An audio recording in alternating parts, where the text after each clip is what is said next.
এখন তাবলিগ হারাম, এখন স্বয়ং তাবলিগ রায় বলছে তাবলিগ হারাম। কোন তাবলিগ হারাম? তাবলিগের মধ্যে দুটো গ্রুপ আছে, একটা সাতপন্থী, একটা জুবাইরপন্থী। জুবাইরপন্থীরা সাতপন্থীকে বলছে তোরা হারামখোর। এরা তাবলিগে জুবাইরপন্থীরা বলছে সাতপন্থীকে বেদাতি। বলছে কি বলছে না? কাকরাইল মসজিদে মাওলানা সাদকে ঢুকতে দেয় নাই। কারা ঢুকতে দেয় নাই? তাবলিগ জামাতরা। আবার জুবাইরপন্থীকে সাতপন্থীরা বলছে বিদাতি।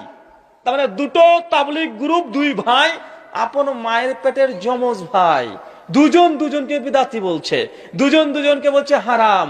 তোর তাবলিগ জায়েজ না, ও বলছে ওর তাবলিগ জায়েজ না। তো ভাই তোমরা দুজন দুজনকেই বলছো হারাম, তো মুজফফর বিন মুহসিন হাফেজাহুল্লাহ তিনি বলেছেন, তো এত জ্বলছে কেন লঙ্কার মতো?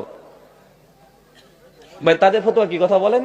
তোমরা দুজনই তো দুজনকে হারাম বলছো, তো আমরা বাইরে থেকে যদি বলি এটাকে খারাপ বললাম? প্রথম কথা, তাবলিগ করা হারাম নয়, তাবলিগ করা ফরজ। সহিহ বুখারী হাদিস 3461, ইবনে ওমর থেকে হাদিস বর্ণনা আছে, বাল্লিগানি ওয়ালা আয়া, একটা আয়াত থাকলে জানা থাকলেও তুমি বলে দাও। এটা নবী বলেছেন, তাবলিগ সময় বিশেষ, এটা ফরজ, এটা কি বাধ্যতামূলক করতে হবে। কিন্তু তাবলিগ জামাতে ভর্তি হয়ে যে তাবলিগ গুলো করা হচ্ছে, এক চিল্লা, দু চিল্লা, তিন চিল্লা, এই প্রথা, এটা হচ্ছে বিদাত। এটা কি শরীয়ত এবং নির্দিষ্ট করে দেয় নাই। তাবলিগ দিন রাত 24 ঘন্টা, যখনই মুনকার কাজ দেখবেন তখনই প্রতিবাদ করবেন, এটা তাবলিগ।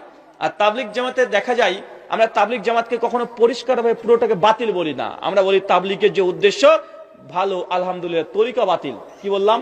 তরিকা বাতিল, তরিকা পরিবর্তন করতে হবে, ফাজলে আমলকে পরিবর্তন করতে হবে, ওই জায়গাতে সহিহ হাদিসের ঘটনাগুলো নিয়ে আসতে হবে। ফাজলে আমলের 60% ওপরে কেচ্চা কাহিনী, মিথ্যা, জাল, ভুয়া হাদিস দিয়ে পরিপূর্ণ আছে।